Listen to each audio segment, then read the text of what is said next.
For the next session, I'd like to welcome Heather Buchanan. Heather is CEO and co-founder of Bankers for Net Zero. And Heather is going to tell us how we can mobilize the financial community in order to raise all the money we desperately need. Heather, over to you.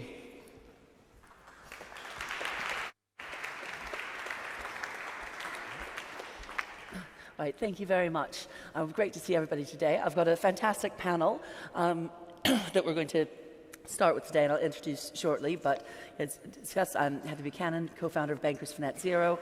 We're the UK country chapter of the Net Zero Banking Alliance, and we're very much focused on the commitments that banks have made, particularly around decarbonising financed emissions. It means that we've got a lot of work to do on the ground, and we're very focused on that interface that we have between the real economy and the financial economy, and making sure that we can get capital flowing in the right direction. So without further ado, I'd like to introduce my panel. So I've got Steve Turner, Director of 3CI. Come up. I've got Harry Boyd Carpenter, the Managing Director of Climate Strategy and Delivery at EBRD. John Flint, the Chief Executive of the UK Infrastructure Bank, and Hamish Stewart, Principal Consultant of EcoAct. Thank you.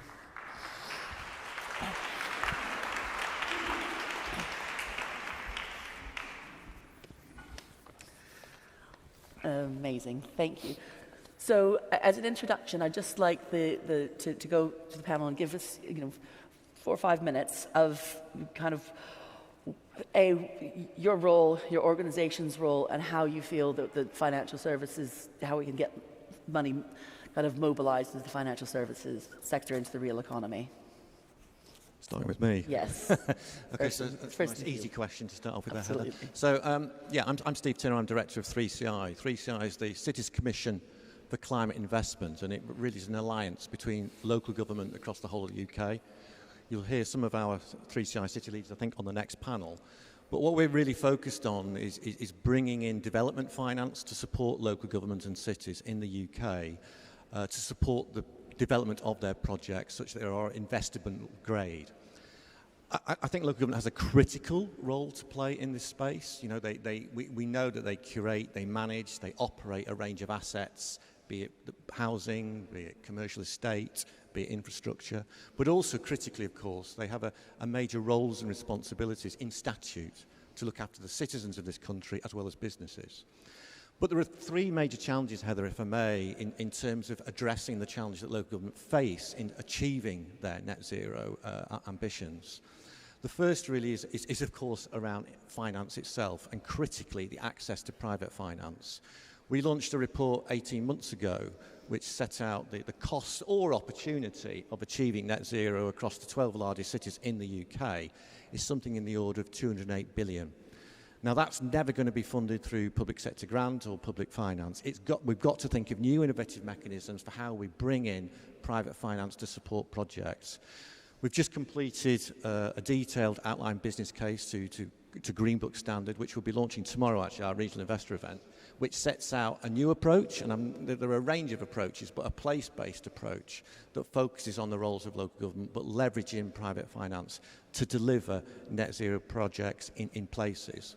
And aligned to that, we've set up a private sector institutional task force, which is led by Catherine McGuinness, formerly the leader of this parish in the City of London, to bring through, I guess, a private finance investment lens to some of these, to that programme.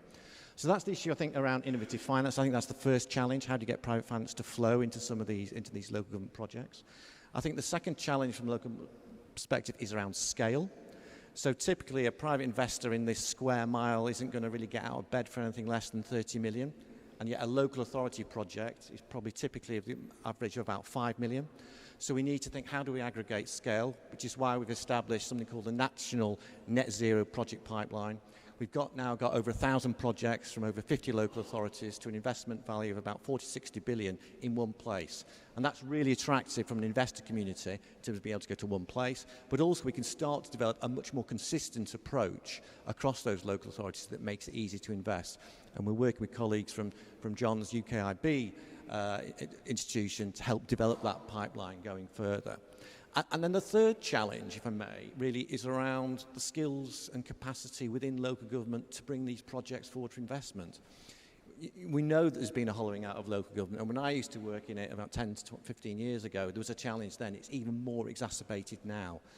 So we do need to start to think about how do we get the right skills and capacity that exist in this city and elsewhere to deploy those into a local government arena such that everyone can benefit. Those projects can be brought forward for investment and everybody gets a return on that investment, and local authorities are able to develop those projects. Which is why we're sort of working with the Green Finance Institute around the idea of establishing a national technical assistance facility that has the right engineering, finance skills to bring those projects forward for market. Excellent. Thank you very much. And Henry. Well, thank you very much, and thank you for inviting me. So I'm Harry Boyd-Cumter. I'm the climate head for the European Bank for Reconstruction and Development. And that makes me a bit of a fraud here, because, in fact, although we're based in London, we don't invest in the UK at all. We're a development bank, a bit like the World Bank, but with a regional focus.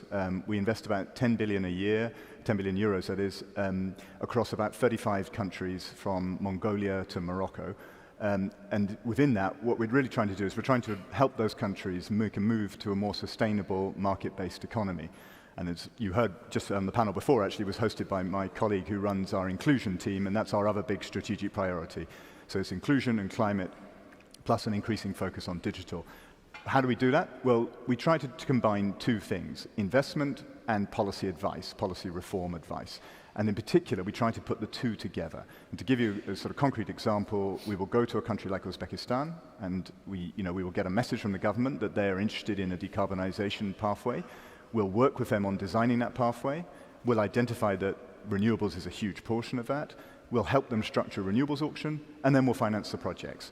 And the way I often frame our business, and I imagine John might say something similar about UKIB, is that we're strategically public, tactically private, which means that in day-to-day business, we try to be like a commercial bank. We ask for commercial returns, we try to be agile, we try to be a bit dynamic, we like to think of ourselves as investment bankers. We don't get the bonuses, but we still like to imagine we might. But we have to do it for a bigger cause. We have to do it because it advances an overall objective. And if I just leave you with one thought, what is a big challenge in developing markets? The number one thing is to reframe climate as an opportunity. You are talking about countries that face a myriad of challenges. They faced a lot of challenges 2 years ago, but now with the Ukraine crisis, the energy crisis, inflation crisis, for many of these countries an indebtedness crisis, they have an overwhelming list of problems. And coming in and making a case that they should do something about climate is challenging in that environment. And the way we make progress is when we frame it as an opportunity. And we talk about the opportunity to FDI, we talk about the opportunity for lower cost, more stable energy. We talk about the opportunity for new industries and new businesses. And I think that's an important message for the countries that I work in. I think it's an important message everywhere. If you don't frame this as an opportunity as well as a challenge, we won't succeed. Thank you. And John? Thank you for having me. It's great to be in this amazing room. It feels a bit Harry Potter-esque, doesn't it? The UK Infrastructure Bank is the newest piece of the UK's financial architecture. We're just 2 years old. We've been set up by HM Treasury to ensure that the financing required for the UK to get to net zero or for levelling up, to make sure it happens. We only invest in the UK. It's only infrastructure, assets, technology, networks, or supply chain. And we've been given 5 priority sectors to work on: clean energy, digital, waste, water, and transport. And as you might imagine, clean energy will be by far the biggest sector. We've been given £22 billion to start with. That's our initial notional capital allocation. We're not regulated. We work to an economic risk budget. And we come into work every day looking for problems to solve. We have no competitors. I am very fortunate to run a bank that has one shareholder, no regulators, and no competitors. And the no competitor thing is important because our job is to make sure that the financing for infrastructure that needs to happen for net zero happens. But if the private markets want to finance something, then we will happily step away. And we do that sometimes. We work on things and then decide we're not needed, so we will we will move on. The bank's 2 years old, we're up and running, we're still hiring, so if you're interested, give me a shout. We're still hiring great people, but we are open for business. We've announced 17 transactions, we've deployed, we've got commitments of £2 billion, and we're good to go. But that brings me to the challenge. Heather gave me the opportunity to kind of frame a challenge as I see it. And I sit in an interesting position, because I spent 30 years on the private side with one bank, and I'm now a public servant deploying public money and leading an organization, building an organization that is intended to solve problems and help the private markets get things done. And what's clear to me is that we need to shift the conversation on from where we are today, where the private markets typically, and I'm generalizing, so forgive me if I've offended anyone when I say what I'm about to say, the private markets typically come to us or other government departments and say, de-risk it so that it meets my risk appetite or my return hurdles. Okay? I want the public sector to change it so that I can continue as I am. I've got an appetite for the transition, I've got an appetite for playing a role, and I've signed all the charters. Great, great first step, completely necessary, but entirely insufficient, because we can do that. We can de-risk things, we can get things to investment grade, we can use on-balance sheet and off-balance sheet instruments to make things fit your portfolio, and we might be able to get you to your return hurdles. But we'll run out of money way before we get to net zero. And the challenge that I see is that we need to try and get creative and find ways to get more custodians and stewards of private sector money to meet us in the middle. And if that doesn't make sense, I'll leave you with the following thought. The banking industry, whenever it gets itself into difficulty, and those of you who know the banking industry knows that every now and then it does, we've developed this concept of a bad bank. So we recognize we've misallocated resources, so we create a bad bank, put the bad assets in there, create a good bank for all of the new go-forward business, and we try and minimize the cost of running down the bad bank. It works. But whenever you do it, you recognize your bad bank is going to cost you some money. You try and minimize that cost. This transition is about decommissioning a no longer fit for purpose, high-carbon industrial economy and building a new one. And the current thinking is, well, we're all going to make a ton of money out of that. And I really struggle with that. I'd like to get to the point where I don't struggle with it, and maybe some of you in the audience can help me. But we've got to decommission an old economy that doesn't work and build a new one, and it's going to cost some money. So the notion that that this is the greatest commercial opportunity in our lifetimes, and it might well be for some actors, in aggregate, this is going to cost us a lot of money, and we've got to start thinking about what our risk and our return expectations are. The government is onto it. Interventions like ours help. I'm really keen to work with my old colleagues in the private sector to see if we can meet in the middle a bit more frequently. Excellent. Thank you very much. And Hamish. Thank you. So I work with EcoAct. I lead our sustainable finance service line. EcoAct works with companies around the world on climate strategy and net zero transformation strategy, and I am working specifically with large insurers, pension funds, and commercial banks. And so I really appreciated the comments earlier about the scale of the challenges, but also the scale of the capital. So the capital that has to be deployed in the energy transition over the next decades is trillions of dollars or pounds. So there's a few billion here and there, but in fact, we're going to have to mobilize the entire private capital stack into climate solutions and this structural transition that was referred to. In terms of the largest challenges that we see, we see a lot of high ambition. There are transition plans happening here in the UK. Many companies across private equity and commercial banking have set science-based targets for net zero. But the biggest challenge is the leadership to implement goals and targets, and to implement those goals and targets on a commercially meaningful timescale. So most of our work is focused on setting a target for 2030 or 2050 with a large bank or insurer or pension fund, and then how do you bring those targets back in a 1, 3, 5-year time scale, which matters for people who are in operational roles and also in the leadership roles, because 2050 is too far out to be financially or operationally meaningful for most people operating in the commercial sector. So really, we're working with firms to encourage leadership and then the organizational capacity to do things on a tighter timeline.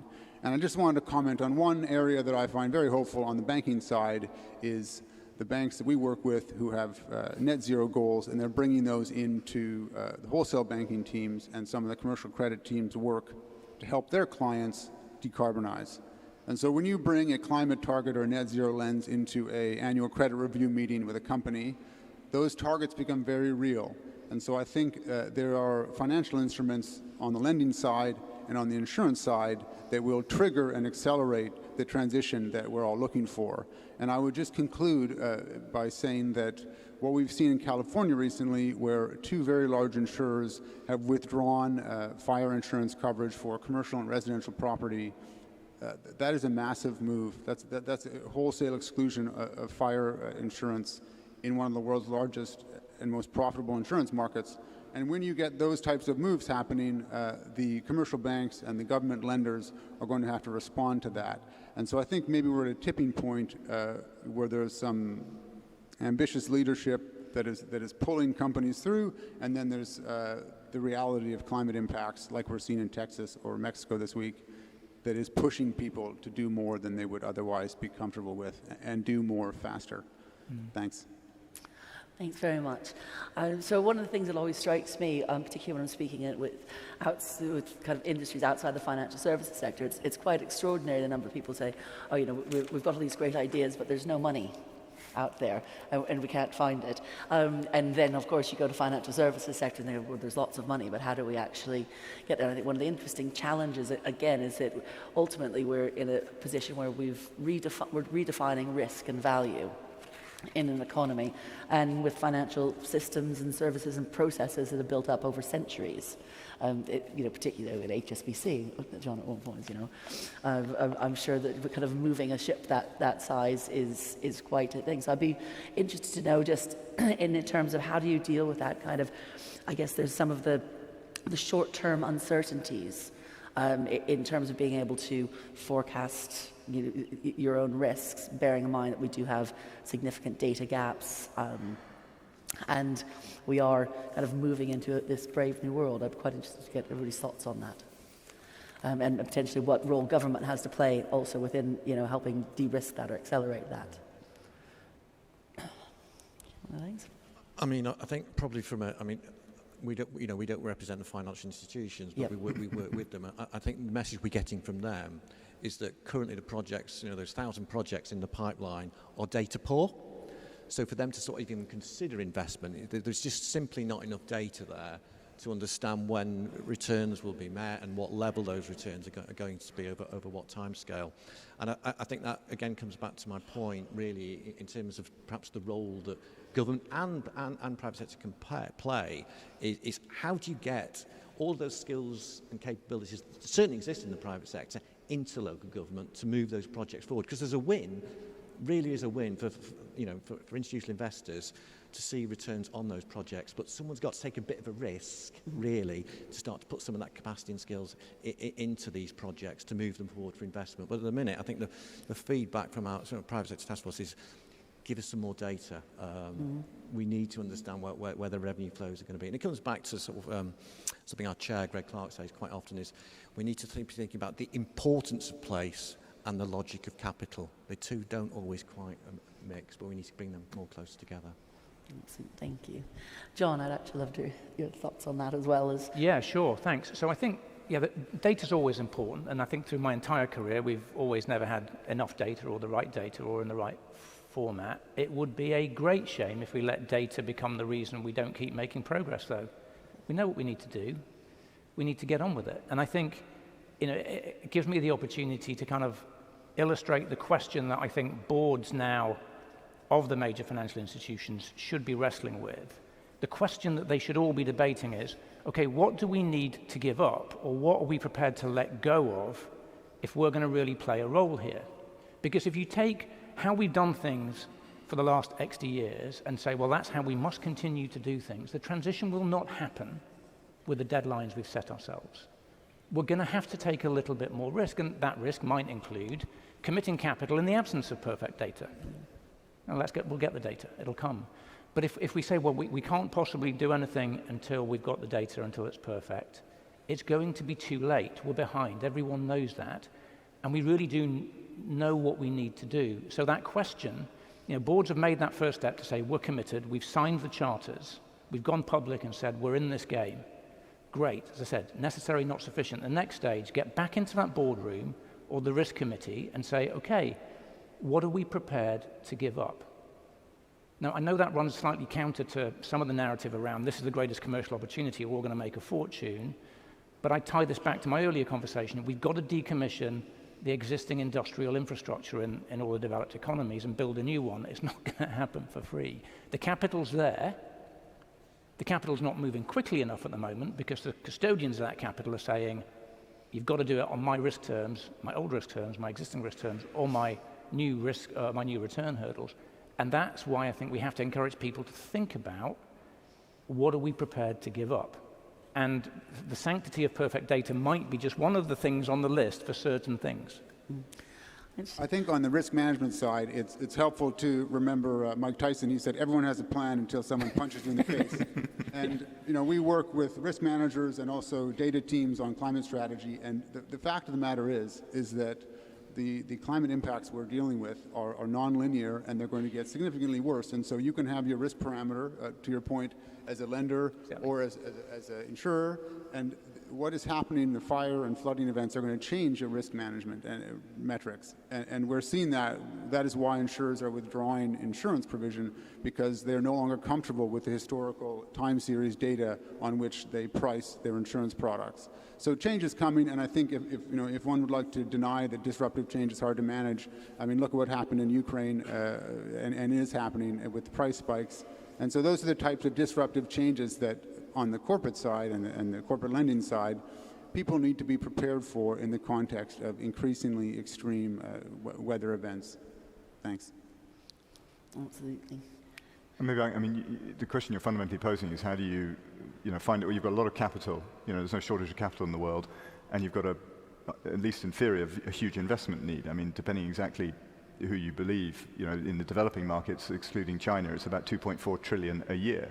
And somehow these two aren't meeting. And we spend a lot of time, all the development banks spend a lot of time trying to think about that question. And, there's no single answer, but I can give you a few of them. One is there are projects which don't make a commercial return. And capital needs a revenue stream to repay it. Now, some of that is about capital being a bit more open-minded, a bit more willing to take a long-term view. But some of it is just reality. There isn't a revenue stream. I mean, if you build a green steel project in Egypt right now, there's not a risk there, there's a certainty. People are not willing to pay a premium for green steel, and you will lose your money, despite the fact that economically it's a great place to do it because you've got this fantastic renewable resource. Similarly with a lot of adaptation projects, you build a seawall, typically there isn't going to be a revenue stream. So we need to find ways to generate revenue streams for projects that don't have them. But then you have a whole category of projects, and renewable energy fits this very well, where it does make sense. People want electricity. People will pay for electricity. And in country after country, the cheapest way to get a kilowatt hour is green energy. And yet projects don't happen, and they don't happen because of permitting barriers, or they don't happen because of institutional weaknesses. And then we need to work in those areas. So I think it's overwhelmingly, you always come back to government, and every other actor has to play their part. Finance has to play its part, investors and sponsors, industrial sponsors have to be engaged. In the developing world, development banks have a key role to play, but you cannot get away from the fact that fundamentally this has to be driven by governments, essentially channeling the long-term interests and the desires of their electorates. And so I'd be quite interested when you said that you do work with other governments in your nations. How do you find the engagement there? Is this seen as an opportunity, or is there an element of Yes and yes. yes, you know what I mean? I mean, look, you can't get away from the fact that there's an equity issue. Climate change disproportionately caused by developed rich countries, disproportionately hitting developing poor countries. And there's an equity issue at the heart of this. It's core to the science, it's core to the economics, it's core to the Paris Agreement. The Paris Agreement talks very clearly about separate and differentiated responsibilities. So that fundamental fact of climate change permeates all of the discussion. And if you try to deny it, if you try to walk away from it, then you've got a problem. And that was the message at the heart of the June summit that Emmanuel Macron and Mia Mottley organized last week in Paris. At the same time, that's very, very complicated to resolve because all countries, rich and poor, are struggling with austerity, struggling with constrained finances. So in our conversations with governments, we of course, part of our role is to channel the support that the developed nations are providing to developing nations. We are the leading mobilizers. Development banks are the leading mobilizers of concessional and grant climate finance, working with the big climate funds like the CIFs, like the GCF. But we're also, especially a bank like EBRD, which is focused on the private sector, really keen on finding the opportunities. And there are opportunities, and the most obvious one, again, is clean energy. If in the economy of the future, the energy superpowers are countries with a lot of sunny, windy desert, which is not the UK, unfortunately. And I often make this point when I'm in countries like Egypt and Jordan. I say, look, my country is so desperate for renewable energy, we're going to go and float turbines on the North Sea. And people look at you like, what? What sort of fool would do that? Now, actually, I think it's going to work out okay for the UK. I think the technology will get us there. But if you sit there from the perspective of Aswan, where you have essentially limitless desert with a 30% solar capacity factor, and you have the Gulf of Suez with 55% wind capacity factors, you are in a really strong position. So I think that's where John's absolutely right. There's a cost to this as well. And you can't get too rosy and say, green future is great for everybody, jobs galore, wealthier, cleaner, everything. There's a cost, and the bill has to be paid at different times, different places. But there are also opportunities, and that's where we often try to focus the discourse, and where there is, I think, especially because of the transformation of the clean energy sector, that's where you can really find the opportunity for developing nations. I would just say beyond energy, where we see real demand from private finance providers, lenders, and investors is in the agricultural sector. So we work with some of the largest agricultural landowners in the world, and they understand that both their supply chain and also the productive land which they own or lease for commercial purposes is reliant on effective government climate adaptation policy, fresh water management, and a whole number of longer range policy issues which they're not always comfortable engaging with. And so, we help them look at the climate scenario analysis that is going to affect their portfolio of land, and also, where they want to support policies that will dampen some of the worst effects, and also ensure that, shared water management and regenerative agriculture are a meaningful part of government policy. And I think there's a long way to go there, but, the commercial finance voice is starting to pick up in the agricultural sector. So one thing that's always kind of interested me within this, and this kind of gets to the heart of kind of how decisions are made at boards, and the meaning of fiduciary duty, as it were. And I think that obviously we've, particularly on the kind of European side of things, we've got more of a kind of almost a stakeholder capitalism perspective on things, whilst I have heard many a time that we've got our fiduciary duty to our shareholders and stuff. Obviously that's much more prominent on the other side of the pond, as it were, where there's a lot more tension, I think, in terms of what's anti-competitive behaviour and whatnot. So do we need more kind of guidance in the UK within the Companies Act to actually kind of get through some of the hurdles that might be made at board level that mean maybe we do have to take some of the hit out there, or is this just a leadership thing? So you can have leadership, and then you've got general counsel sitting behind there. So I'd be interested to see if we feel that we need a fundamental change in kind of those corporate structures to change that mindset. Let me have a go at starting that answer. I think it's a leadership issue, and I think if leadership of a firm where you do have fiduciary responsibilities to a set of shareholders, figure out, you need to find the courage to figure out what you think you need to do as a firm, and then go and get approval from your shareholders. But don't sit there and say, the shareholders won't approve it, or I'm worried that they won't like it, or I'm worried that our competitors are doing something different. Figure out what you need to do, and then go and ask, and have that conversation with the shareholders. And what I suspect is that you'll find, it's a guess, it's an educated guess based on lots of experience. An educated guess says that shareholders will be a lot more receptive of constructive, what are we prepared to give up type conversations on the way to net zero than management might think. So, go and ask. The worst that can happen is that you get voted down. Now, I know then people get into that, oh my God, what does this mean for me? Is, well, tough, that's your job. So figure it out, go and ask, and hope that they say yes. Yeah, I would just say I think people operating in the commercial sector, there's a high level of pragmatism, and where they see political noise, they can dismiss it or avoid it. I mean, they're planning and running a very large business or financial firm. They have a 3, 5-year, 10-year plan in mind. They're not going to be distracted by politics that is sometimes off base. So, just carry on, have a transition plan, have a net zero strategy, and implement it, and try to channel out some of the distractions that are coming out of the political space. Thanks. Excellent, thank you. And I'm just going to kind of a final kind of wrap-up question to all here. Obviously, the climate emergency demands radical action and collaboration. We've been talking about that. So what's your one radical idea that's going to make the biggest difference to your organization?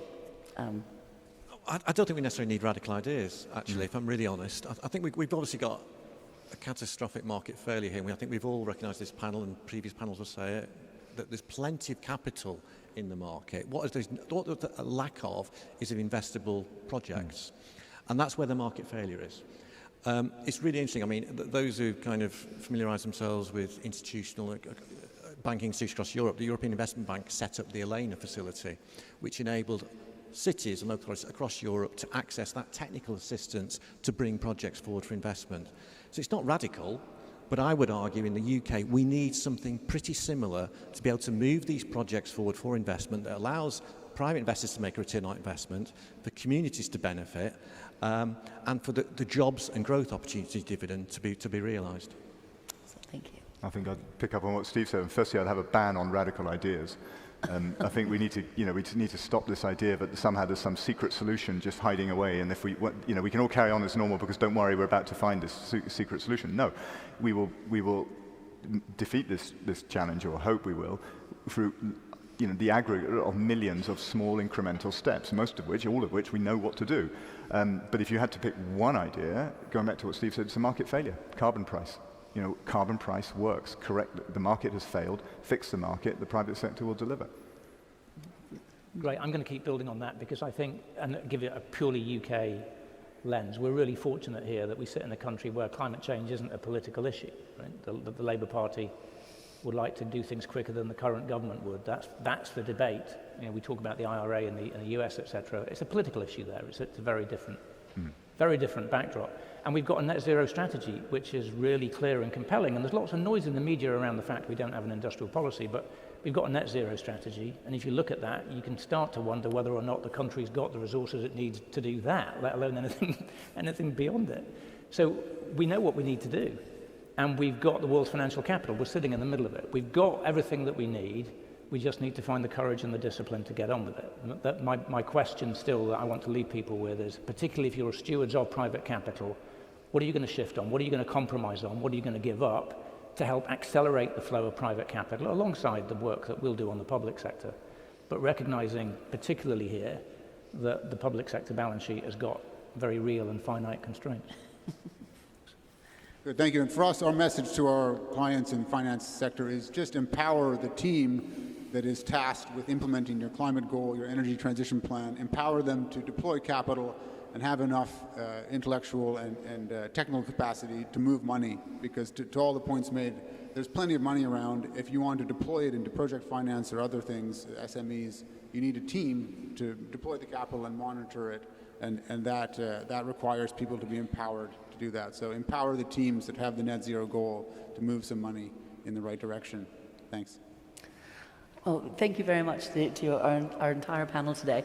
I think the key message that I've just gotten out of that is we're all being very pragmatic about this, and actually that it's not necessarily the radical action. And I know that, particularly for financial institutions, it's not necessarily a natural state of being to kind of fly the plane as you build it, which is exactly what we're having to do right now. But it's been incredibly insightful, and thank you very much to the panel for all your time today. Thank you. Thank you.